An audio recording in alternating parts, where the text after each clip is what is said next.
হজরত মুহাম্মদ সাল্লাল্লাহু আলাইহি ওয়াসাল্লাম ও আয়েশা রাদিয়াল্লাহু তাআলা আনহার একটি শিক্ষণীয় ঘটনা। একদিন হজরত মুহাম্মদ সাল্লাল্লাহু আলাইহি ওয়াসাল্লাম আয়েশা রাদিয়াল্লাহু তাআলা আনহাকে ডেকে বললেন, হে আয়েশা, আজকে আমি অনেক খুশি। তুমি আমার কাছে যা চাইবে আমি তাই দেব। বলো আয়েশা, তুমি কি চাও? হজরত আয়েশা রাদিয়াল্লাহু তাআলা আনহা চিন্তায় পড়ে গেলেন। হঠাৎ করে তিনি এমন কি চাইবেন? আর যা মন চায় তা তো চাইতে পারেন না। যদি ভুল কিছু চেয়ে বসেন আর নবীজি যদি কষ্ট পেয়ে যান, এমন অনেক প্রশ্ন মনে জাগতে লাগলো। আয়েশা রাদিয়াল্লাহু তাআলা আনহা নবীজিকে বললেন, আমি কি আমার আব্বাজানের কাছ থেকে কিছু পরামর্শ নিতে পারি? নবীজি বললেন, ঠিক আছে, তুমি পরামর্শ নিয়েই আমার কাছে যাও। আয়েশা রাদিয়াল্লাহু তাআলা আনহা ওনার আব্বাজান আবু বকর রাদিয়াল্লাহু তাআলা আনহুর কাছে পরামর্শ চাইলেন। আবু বকর রাদিয়াল্লাহু তাআলা আনহু বললেন, যখন কিছু চাইবেই তাহলে তুমি মুহাম্মদ সাল্লাল্লাহু আলাইহি ওয়াসাল্লামের কাছে মিরাজের রাতে আল্লাহ পাক রাব্বুল আলামিনের সাথে হয়েছে এমন কোনো গোপন কথা জানতে চাও। আর কথা দাও, নবীজি যা বলবেন তা সর্বপ্রথম তুমি আমাকে জানাবে।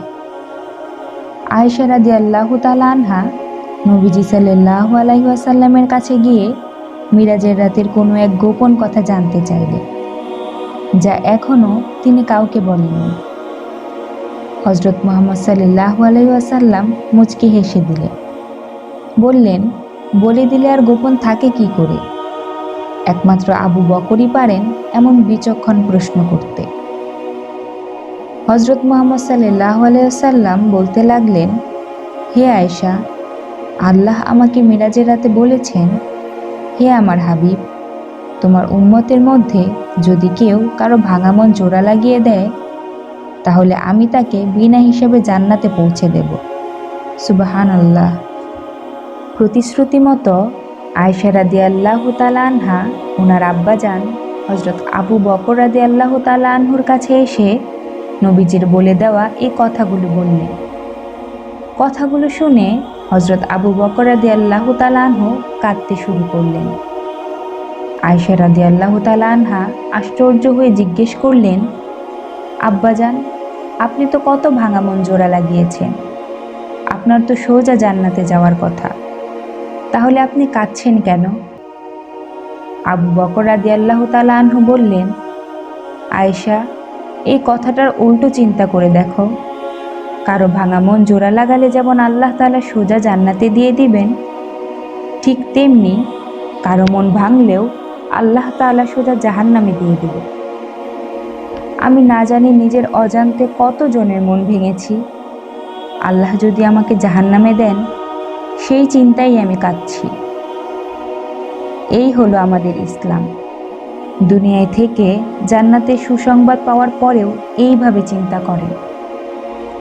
এইভাবে ইসলাম আমাদেরকে শিক্ষা দেয় কাউকে কষ্ট না দিতে, মানুষের কষ্টে পাশে দাঁড়াতে। হজরত মুহাম্মদ সাল্লাল্লাহু আলাইহি ওয়াসাল্লাম আরও বলেছেন, যদি তুমি গোশত রান্না করো তাহলে 1 গ্লাস পানি বেশি দিয়ে দাও, যাতে তোমার গরিব প্রতিবেশীকে একটু দিতে পারো। আর যদি দিতে না চাও তাহলে এমন সময় রান্না করবে যখন প্রতিবেশীর বাচ্চা ঘুমিয়ে থাকে। গোশতের ঘ্রাণ পেয়ে যেন বাবা মাকে গোশত খাওয়ার কথা না বলে। গরিব বাবা মা গোশত কিনে খাওয়াতে পারবে না, মনে অনেক কষ্ট পাবে। এইভাবে ইসলাম ও হজরত মুহাম্মদ সাল্লাল্লাহু আলাইহি ওয়াসাল্লাম আমাদেরকে শিক্ষা দিয়ে গেছেন মানুষের মন না ভাঙতে, মানুষকে কষ্ট না দিতে।